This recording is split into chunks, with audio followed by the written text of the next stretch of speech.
Hey, what's going on, Donnell? How you been? Good, man. It's always good to talk to you. How have you been, more importantly? I've been working, bro. I'm working, so that's a good thing. I'll say. I mean, you and I talked, I think it was around last December before your first headlining weekend at the Mothership, and Right. just filmed A New Day, and you were feeling, as the title suggests, you were feeling really good about things. So it's always Birds good to flying hear that. high, you know how I feel. Breeze drifting on by, you know how I feel. It's a new dawn, it's a new day. Oh, I got a remix.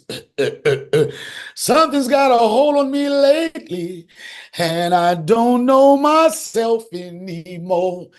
Feels like the walls are all closing in, and the devil's knocking at my door. Whoa, whoa, out of my mind. How many times did I tell you? You're supposed to sing with me by now, man. You ain't got no help.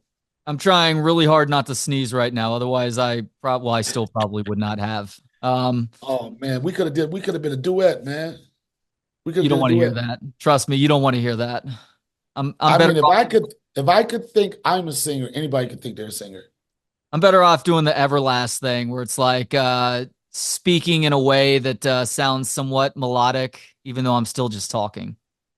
That's what it is right now. It's almost like a freeze frame, and I just see your eyes moving. Well, that's It because worked. I'm a computer. I'm actually AI, Donnell. I'm not even a real human. Oh my God, that's what come. You know what? I was against AI until I found out that Elon Musk has a new iRobot coming. So now that I could be in a relationship with a robot that won't call me a narcissist, that won't say I'm gaslighting, that won't say I'm love bombing. And here's the best thing about dating a robot. You could tell the robot, shut up, and it's like, "Bzz." That's what I'm looking for. I'm looking for peace. There are a lot of people worried that AI is going to take their jobs. And look, if you're in technology, that is definitely the case. I see AI try to do what I do in broadcasting, and I see AI's effort with stand up comedy, and it's still got a ways to go before it gets to the creative arts. It will, and the people that are fearful that AI will take over their jobs, they should be afraid because it will take over a lot of jobs. Even I think that even in the business that I'm in, you know what I mean? Like when people have managers, publicists, assistants, and all this type of stuff, it's about to be shut down, man. With Chat GPT or whatever it's called, a lot of people are going to have to find out a different skill set because AI is going to take over the world. And I'm being an older guy. The hardest thing for people to do is to deal with evolution. So I suggest anybody that's listening right now, you got to figure out a way to make money and be gainfully employed away from the traditional means because those jobs are about to be gone. Yeah, it's adapt or die, as the old saying goes. Nick Saban used to like to say, adapt or go the way of the dinosaurs. The dinosaurs didn't have much of a choice. They had a couple of really big asteroids hit Earth that just basically wiped life off of this planet. But to your point, it's almost like you have to patchwork things together now if you're the average person. There are exceptions, of course. And if you're really good at what you do and you've been grinding for 33 years now, you've obviously made a nice living for yourself. But a lot of people who are just getting started, especially, really have to figure out several things to put together to create a career for themselves. Yeah, but I will say I am that dinosaur that you speak of. But I will say that nowadays they have tools that weren't accessible to me when I was coming up. Like as much as I want to say things aren't a shift, but if you gravitate toward social media and really using the internet in your favor, you can blow yourself up. You know, like when I was coming up, you had like three major networks, and that's the only way you were going to go to the next level is to be showcased on those three networks. But now, just in your phone, you have your own network, so you can create your own opportunities. But it's going to take people in the future. It's going to take people with the strongest work ethics are the ones that's going to succeed. If you're a lazy person with no technology, you're a lazy person with technology, you're still a lazy person. But you got to figure out a way to pivot and use the things that are available to you to propel your career. That's a great way to put it. And I've talked with comedians who have blown themselves up through social media in the last couple of months. One of whom feels like they have staying power because they are a hard worker. I'll just say who it was. I talked to him last week. Nate Jackson been Right. grinding for almost 20 years. He's from Tacoma, Washington. He actually has a comedy club there now. And he figured out the algorithm to really allow himself to start selling out shows across the country. There was somebody else, though, who had done more of the social media sketch comedy bit, who is now touring as a stand up comedian and selling out clubs across the country as a result of how much popularity he has on social media. But in talking with him about stand up, I could tell that he didn't respect the grind that it normally takes, nor did he truly respect the art form where it's like, you better figure out something else really quickly because people are going to be onto your game before too long. Yeah, but see the whole thing, and if I had to shout out to Nate Jackson, I used to work his club. I was one of the first guys to work his club when he was building that during the pandemic. And he was a guy that was always a funny guy, but then he got his lick and he just took advantage of it. And the thing is, I have this argument, this discussion with a lot of people. It's like the younger guys, and I'm not, like berating them or anything, but when I was started, if I wanted to get sex, if I wanted to get money, if I wanted to get fame, I knew I had to get good.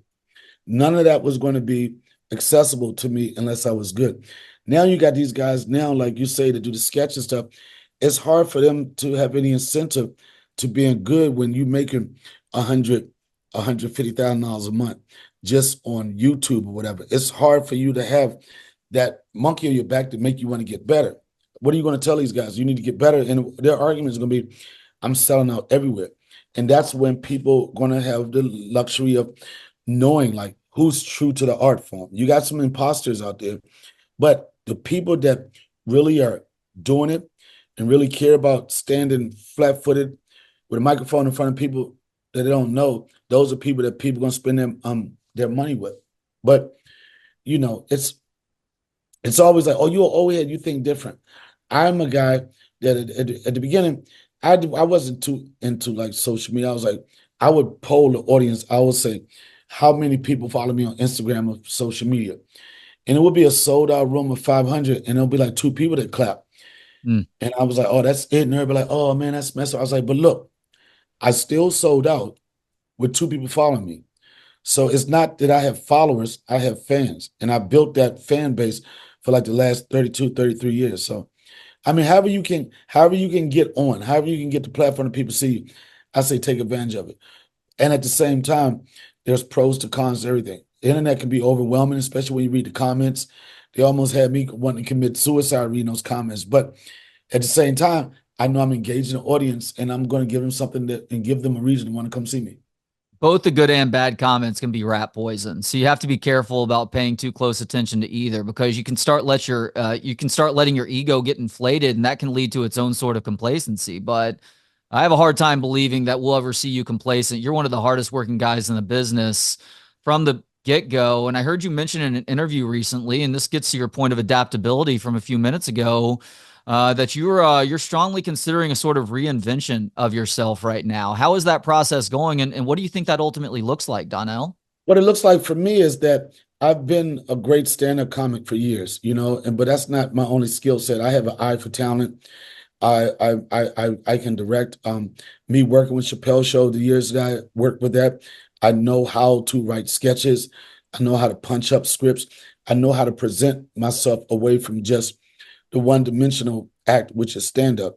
So even with my special New Day, I think that I elevated to the point where I dressed different. I think my timing was different. I think that the jokes that I chose were jokes that were relatable, that you could watch that special 5 years before it dropped or 5 years after it still be relevant. But what I want to do is present myself now as a person, not only that can do stand up, but that can produce it and create funny stuff. I'm really sliding down that producer lane, which gives me an opportunity to go to the next level. And also I get to take some close people that are qualified with me and give them a platform for them to shine too. So that's the next step of Donnell is like, I will never stop doing stand-up, but I want you to start seeing executive produced by. A Method Man said years ago in an interview, he said, I'm tired of being a chump in the front. I want to be the Mac in the back. So I'm going to take a back seat, still present myself to you as a stand-up, but I want to be able to say, this guy created this. This guy gave his friends and his family opportunity to be involved with this part of his life. And that's going to be the next, that's the evolution of Donnell. being more producer, more business guy. That's not surprising to hear from learning when we spoke a year ago that you had had a sort of out of body experience while you were shooting the new Netflix special to where you felt a sort of mastery. And once you get to that point, of course, you're still going to love performing, but you are going to be hungry for something new as well. And I feel like now this isn't the executive produced by TV show or movie or something like that, but we're seeing a little bit of that with your podcast, the Donnell Rawlings show, where it's not only entertaining, there's like a surreal element to it as well. At least the two episodes that I checked out last night, one with Tony Hinchcliffe, where Oh my you guys God! are Don't talking do about. it! Don't do it! Don't do it! Oh man, you are so evil in a subtle way. I'm not, listen, I'm just making a point here. Right, One was with Tony Hinchcliffe and the infamous walk off or not walk off, but the other one right. with Charlemagne, where he brings the P Diddy pick Come back on, man! up. Don't do that. Listen, I saw when I that photo. You are evil. I saw black excellence. I saw brotherhood. I saw camaraderie. I saw business people. I saw everything in that photo. But one of my friends that was in that photo, he said, "Yeah, D, I know that's what you saw, but we saw you sitting between Diddy's legs." All right. So, all right. And when I tell people what you saw is that what you didn't really see, I saw something different. And I would tell people that photo 10 years ago would have been an iconic photo and everybody would have been in that shot. Yeah. But because of these baby oil, Cambodian breast milk allegations, the freak off, now every picture with this guy, it looks like it's a freak off. And that's not what you saw. And the fact that you keeping a straight face, you want to laugh.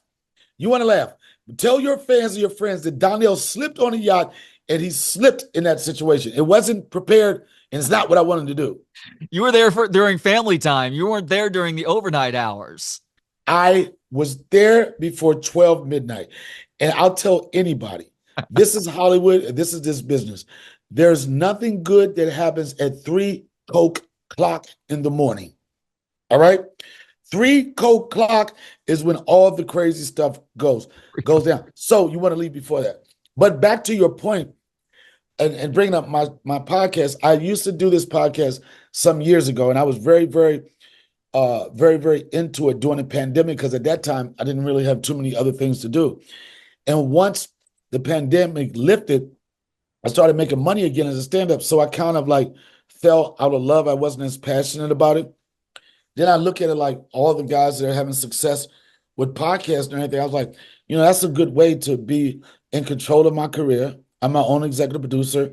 You get Donnell unfiltered, unedited. But what I did not want to do like the traditional podcast where it's, hey, I sat down and talked to somebody for 45 minutes. To me, um, that's boring, and I have a hard problem calling people to ask to be on my show. And I tell my people that I'm working with this show now, and if you watch it, it feels like I call it a reality show about a podcast. Hmm. It's a variety show.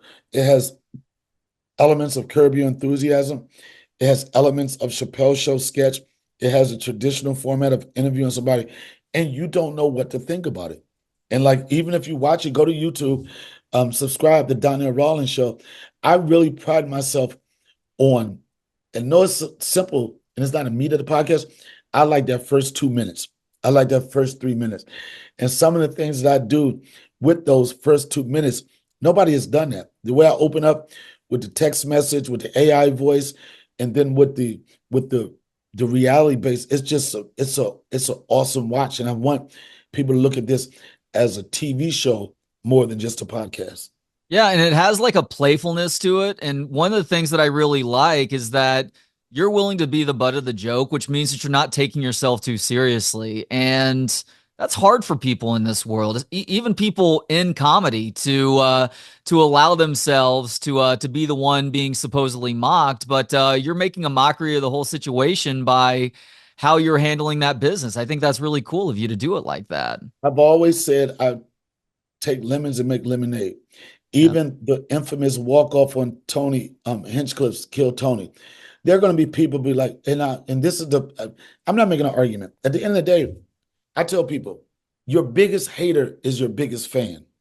Mm. Because at the end of the day, it's about engagement.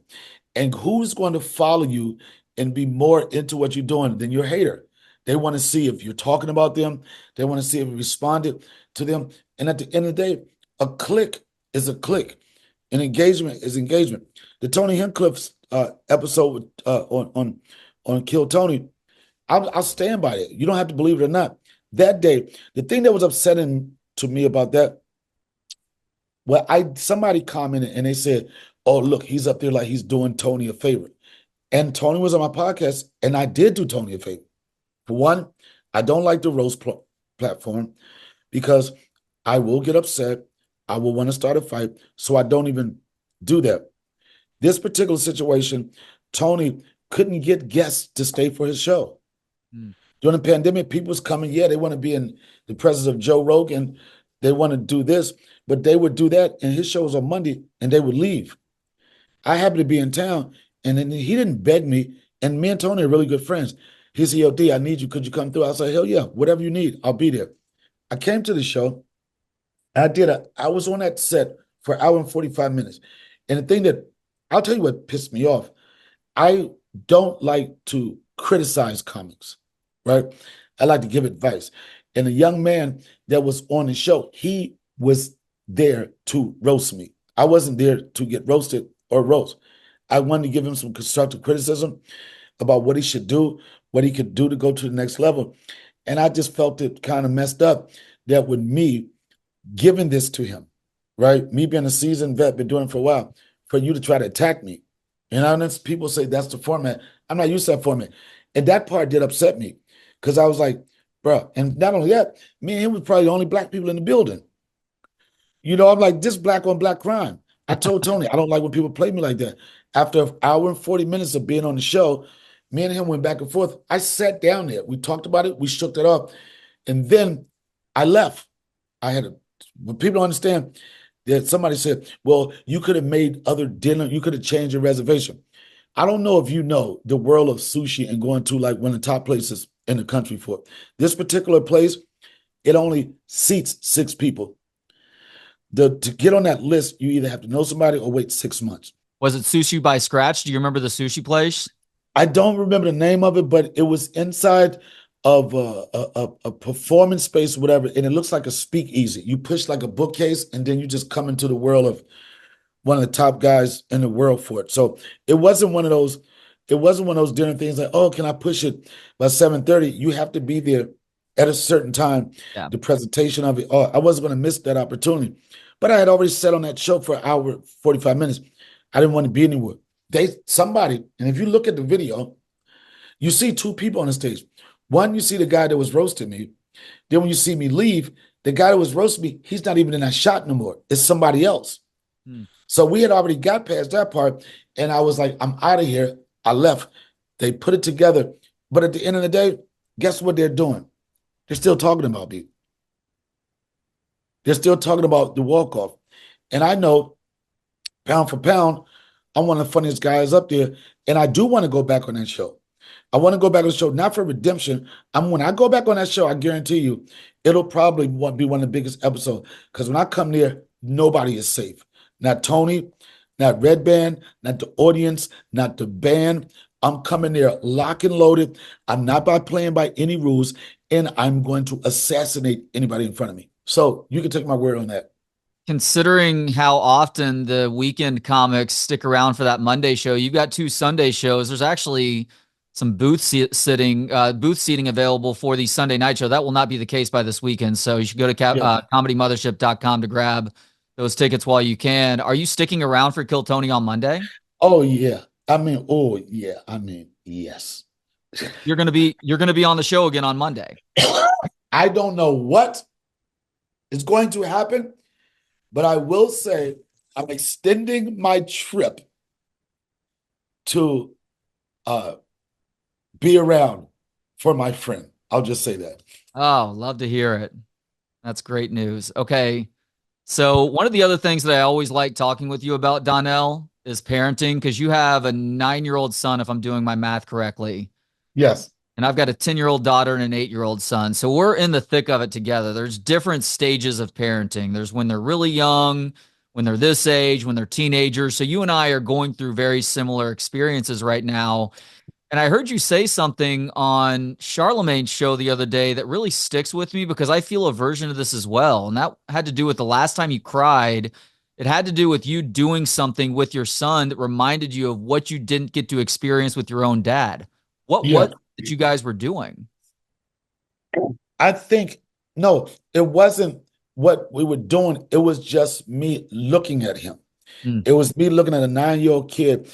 And then I'm reminiscing about where my dad was at that time. And my dad was in jail that time. My dad was in prison probably for the some of the biggest moments in my life.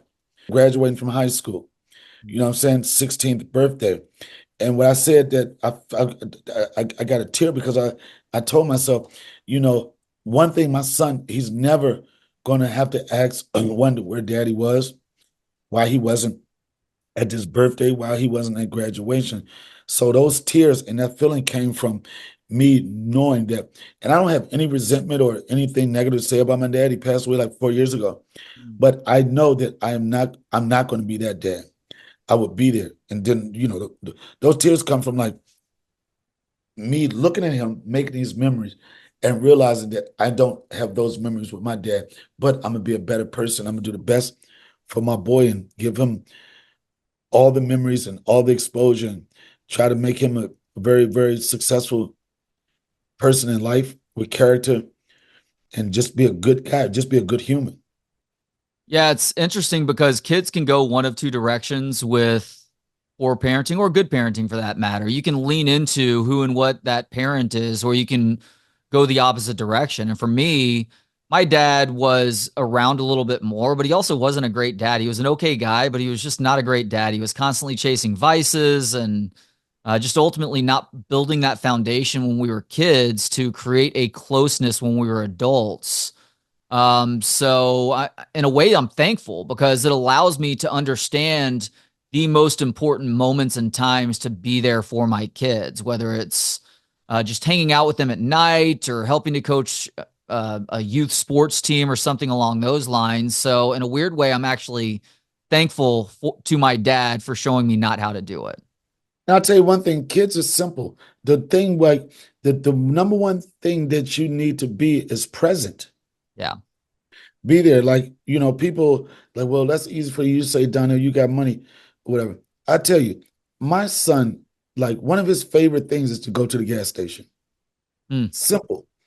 He likes to go to the gas station, not to pump the gas or do anything, because he knows that there's candy inside the gas station. So and it's so funny because like a year ago, he said, Daddy, we should get an electric car, a Tesla. I was like, that's a good idea. We can save money. He said, yeah, Daddy, let's get a Tesla. I said, but you do know if we get a Tesla, we won't be pulling up to the gas station that much. He said, oh no, we good with the car we got now. He's like this. He was like, nah, I need those Skittles and I need those Sour Patches, man. But I tell people all the time, I know guys that have all the money in the world that are crappy dads, right? And I know some dads that don't have a pot to piss in. They're the dopest dads ever. The ones that pick the kids up, go do the football stuff. So it's not about money does make things a lot better, but the most important thing is putting the time in and being there. There's not my best feeling is when I'm away and I go to LA and my son don't know I'm coming back that day to pick him up from school. The look on his face, Mm. and it's so good because he looks like, yeah, thank God mommy not picking me up. My dad is coming to pick me up. But that's the best feeling in the world. And it's the simple thing. And I encourage anybody. I know people go through situations where I'm not with me and my son's mom not together. And co-parenting, I'll be honest, it's not the easiest thing to do. But at the end of the day, we know, we understand. This is when you get past all your personal feelings. And I talk about this in my special. Once you get that part there where you don't have a personal connection with that person that you had a kid with, that doesn't bother you. That's when co-parents go to the next level. And at Mm. the end of the day, you realize ultimately the one thing we got to do is be good for him. And we have to keep the family together. So that's where I'm at right now. Co-parenting is a challenge, but something that I have to do, and I have to be in my son's life as if her and I were still together. Well, that speaks to this idea of forgiveness. And I read or heard something recently about the key to forgiveness is not about the other person, it's about your ability to move on from a situation. So, was there Yeah, something in particular that allowed you to move on in a way that made the co parenting much more copacetic for y'all? yeah, when she started fucking somebody else.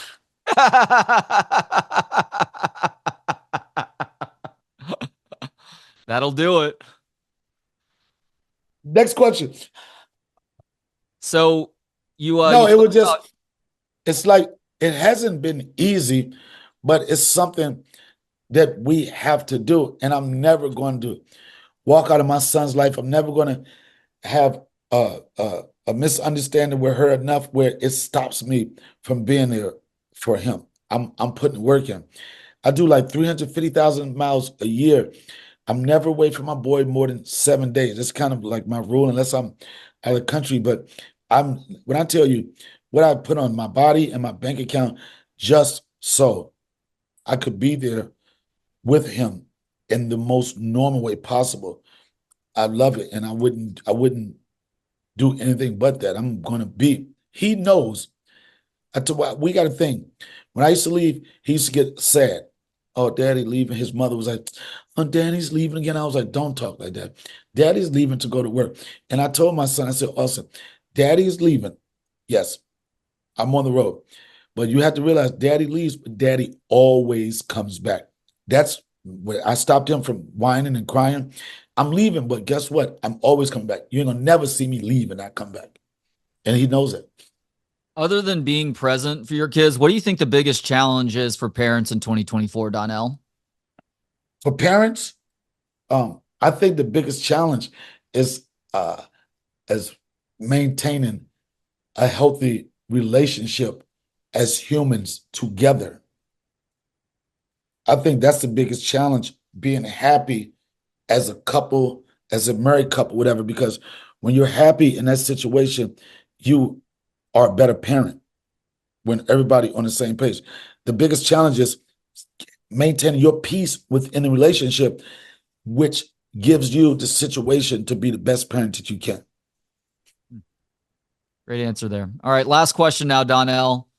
And look, if you're listening right now, there are still somehow two opportunities to go see him at the Mothership this weekend.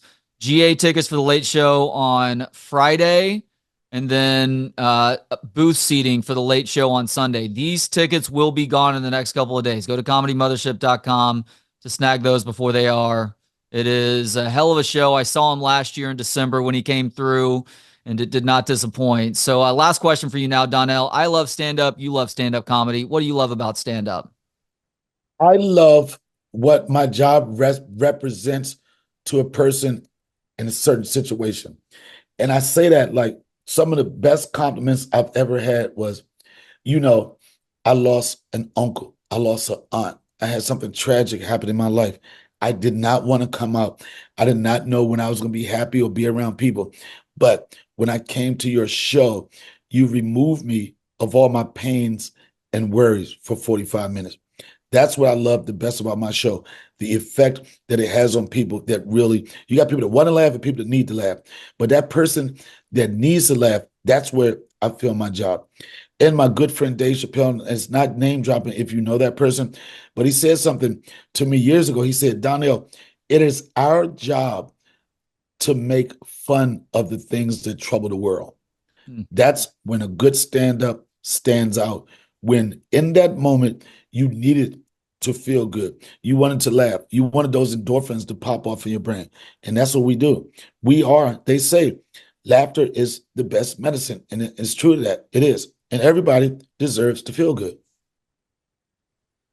There he is. Check out his work, DonnellRawlings.com. Make sure to go to the revamped podcast through YouTube, The Donnell Rawlings Show. And he has that Netflix special. It was at the top of the charts for about a month. A New Day is what it's called. It came out over the summer.